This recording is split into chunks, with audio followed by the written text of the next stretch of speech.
Indeed, I'm here at the Central Business District just to paint a picture of how the situation is after the Association of Matatu Owners declared that they will not be on the roads, of course, paralyzing the transport sector. And as you can see behind me, this is Ronald Angala Street.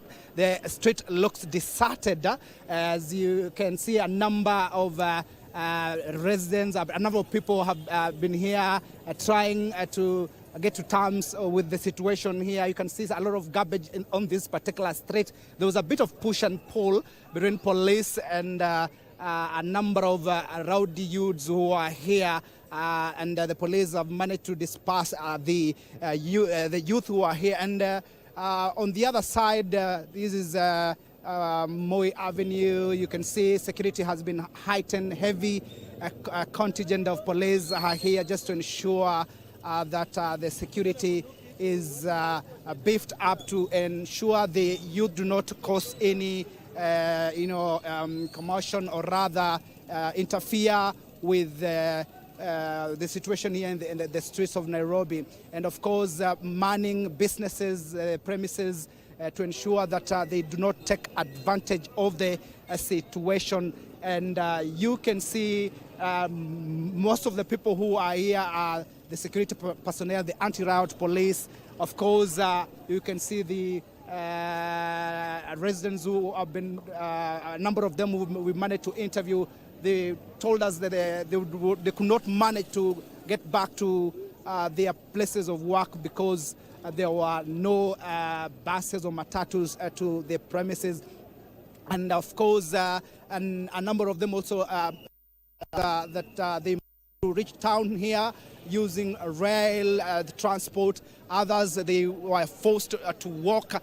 And of course, others, they were forced also to use the motorcycles. And they were expressing their frustration that they've used a lot of money because using the motorcycle is a bit of expensive. And of course, the 2 or 3 of them told us they were coming to town, then they trying to get another bus to their places of work, but they could not manage, so they just managed to, they're just here in town stranded. And as you can see, this is Tomboya Street, and the heavy contingent of police are here just to deal with any kind of insecurity. A number of youth who are here, some of them just come to town to try to get advantage or take advantage of the situation here in this Central Business District. And of course, we'll be here just painting a picture of the situation. The police lobbed tear gas of a number of youth who tried to cause commotion, and they were chanting a bit of causing a bit of commotion in this particular town, and a number of them were dispersed after the police lobbed tear gas canisters just to ensure they do not disrupt with the businesses in this particular town. And of course, a number of them, 2 or 3 of them were taken by they were arrested by the police, who tried to cause commotion. There are some who had carried stones, and I think they are waiting for the situation to get worse so that they can take advantage of the situation in this particular place. So you will be here painting a picture of the situation, how it is. For now, it is relatively calm. The situation is relatively calm. The police have managed to ensure that no disruption whatsoever from the members of the public.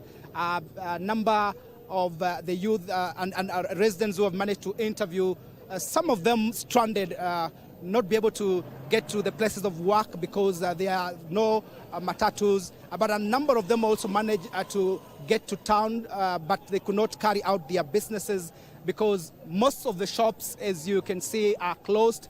I think the business personnel decided not to risk at all to come to town and bearing in mind that when we have the demos, the goons take advantage of the situation. As you can see there, the police are taking charge. A number of youth who are trying to cause commotion are being arrested, and just across behind me also there are a number of them who are trying to